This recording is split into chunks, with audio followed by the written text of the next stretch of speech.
Audio Jungle.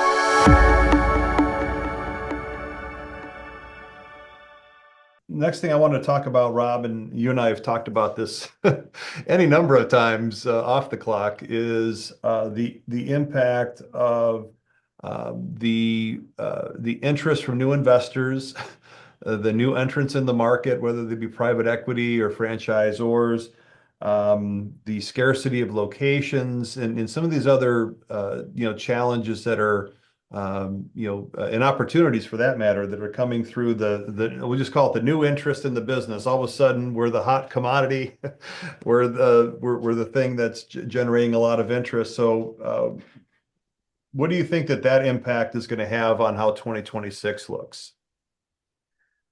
So I think I just got I get emails. I kid you not, just about every day from somebody that wants to express an interest in buying my laundry or whatever. Or I saw a post on Facebook again. I think it was last night or the night before last. Hey, I'm new to Houston. I'm looking for a mentor. I want to get in the business. Blah blah blah. So it just doesn't. I suppose a good old-fashioned recession or whatever might slow things down. But absent that, I just don't see anything that's going to stop the momentum that the industry has right now. And I would argue that it's a good thing, okay? Because if you're good at what you do, if you have a good model, the extra interest is, in my opinion, is only going to drive the value of your businesses even higher. So as long as you can stay competitive, stay relevant, stay in the game, I think in the long run you're going to do well. I think where it becomes an issue is if you have a marginal business or a marginal business model, it might be more of a risk. And I don't know if you're leaning towards me talking about branding right now, but I think Go ahead, go right ahead. I think that's going to be one of the key differentiators going forward. And it could be a regional brand if you're a multi-store owner, or it could be a national brand. Okay. I'm not a branding expert, but I grew up in the 70s back when all the fast food hamburger franchises were first coming out, like Wendy's, Burger King, McDonald's, and so on.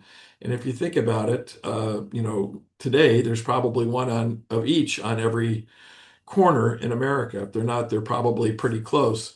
And so if there's three, hamburger choices right next to each other, how are you going to decide whether you pick one versus the other two? And I would argue that branding would have a lot to do with that. And branding doesn't have to be just the logo or the sort of advertising or marketing that you use. It could also be how you choose to run your business. And I would argue, whether people want, in the laundry business want to admit it or not, they already have a brand by virtue of how they're currently choosing to run their business.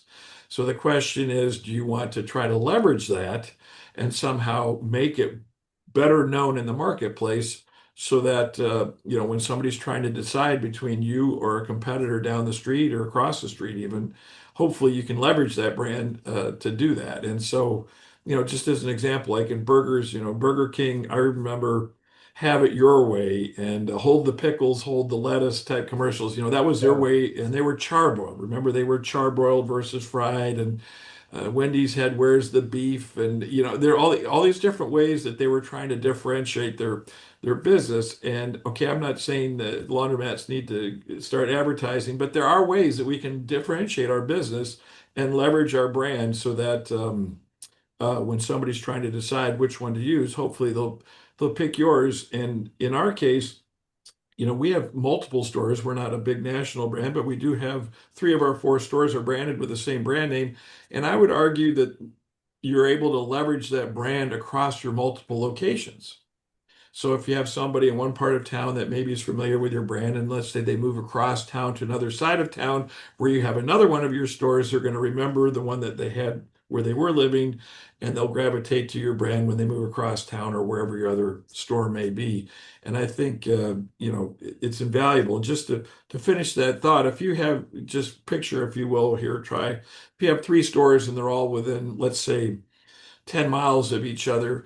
If you think about it, instead of having one store with a 1 mile or a 3 mile radius around that store, by having three stores that are 10 miles apart, you might have a 30-mile radius around your three stores, if Mm-hmm. you follow me. Mm-hmm. Well, I would argue that it's a lot easier to stay relevant and competitive in a 30-mile radius than it is in a 1 or 3 mile radius, because you only have to draw from a smaller portion of that market to still be successful, if that makes sense.